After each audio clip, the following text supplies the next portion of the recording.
quel type de président je voudrais être. D'abord, si vous avez lu mon projet de société, vous verrez clairement ce que nous recherchons. Nous disons que le Gabon entre dans l'histoire à reculons. Et nous sommes au XXIe siècle.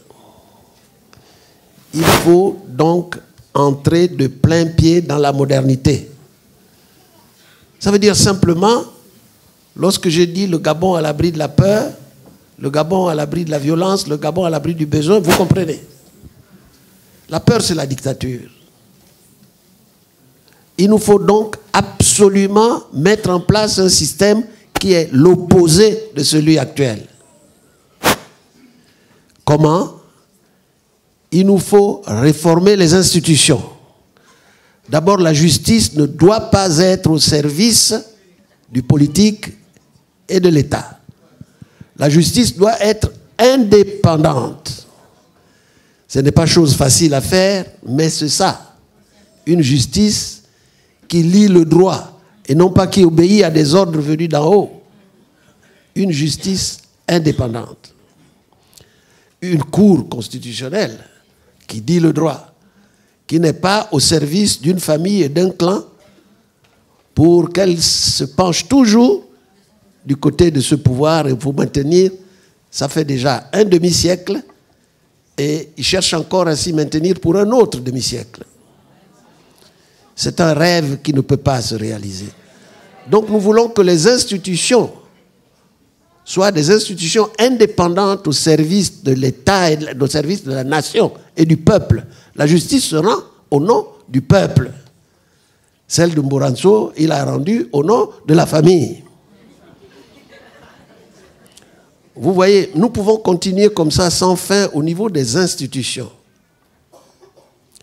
Ça veut dire aussi que toutes les crapules, les assassins, les crimes rituels qui se baladent, que l'on connaît, doivent être jugés et arrêtés, jugés et condamnés. Bien, je peux continuer comme ça sans fin, mais vous devinez déjà le type d'État que nous voulons mettre en place. Un État démocratique, un État moderne, où il y a la séparation des pouvoirs. Mais il n'y a pas que ça, il y a le Gabon à l'abri du besoin. Voici un pays qui ne compte qu'1,5 million d'habitants et qui a des richesses énormes. Pétrole, manganèse, bois, tout ce qu'on veut, or, diamants, tout ce qu'on veut. Et un seul exemple.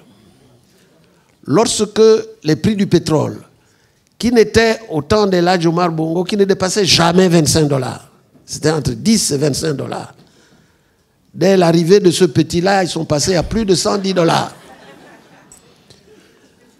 Amenant l'État à disposer des milliers de dollars.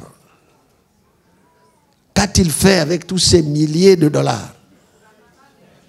Il a dansé, il a acheté des châteaux un peu partout, des courses de pirogues.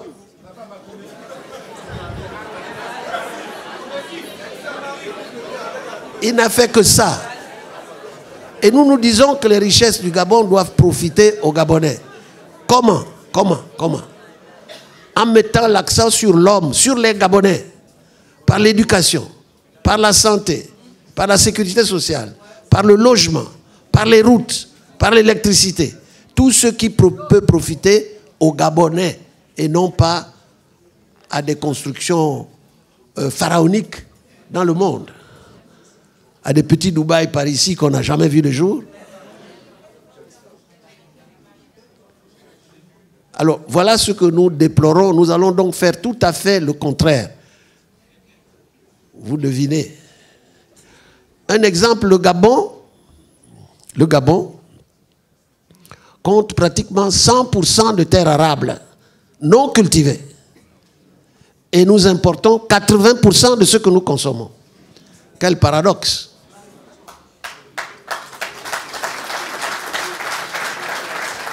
notre voisin, le Cameroun, qui a moins de terres arables que nous, et qui sont des terres déjà cultivées, on commence à utiliser l'engrais là-bas, exporte jusqu'en Angola le manioc. Et nous, nous importons tout du Cameroun. C'est les mêmes populations se défendent. Comment comprendre ça? Ce paradoxe est absolument incompréhensible. Alors, au lieu d'aller chercher à regarder l'expérience de juste à côté, va en Malaisie. Chercher en Malaisie ce qu'il doit faire au Gabon alors que le bonheur est entre nos pieds. Vous voyez, ce n'est pas compliqué. Hein? Ce que je dis est extrêmement simple. Très simple. C'est ce que nous allons faire. Mais nous disons aussi qu'en dépit de tout ce qui se passe, il faut qu'on arrive à se réconcilier. Cette réconciliation est difficile. Ceux qui ont perdu des parents ne vont pas accepter facilement une réconciliation. Heureusement que moi aussi, j'ai perdu des parents. Mon frère Rinjambe a été assassiné. Maître Agonjo et Rizambe ont fait 5 ans de prison. Donc, je peux dire que moi aussi, je suis blessé. Aussi blessé dans ma chair. Mais lorsqu'on veut ériger une nation en nation moderne, il faut savoir tourner la page. Ce ne sera pas facile, mais c'est à nous d'expliquer et de comprendre. Imaginez une seule seconde, que si Ali avait été avisé, il aurait pris son téléphone en disant « Monsieur Jean Ping, je reconnais votre victoire ». Il serait aujourd'hui un héros. Il serait un héros.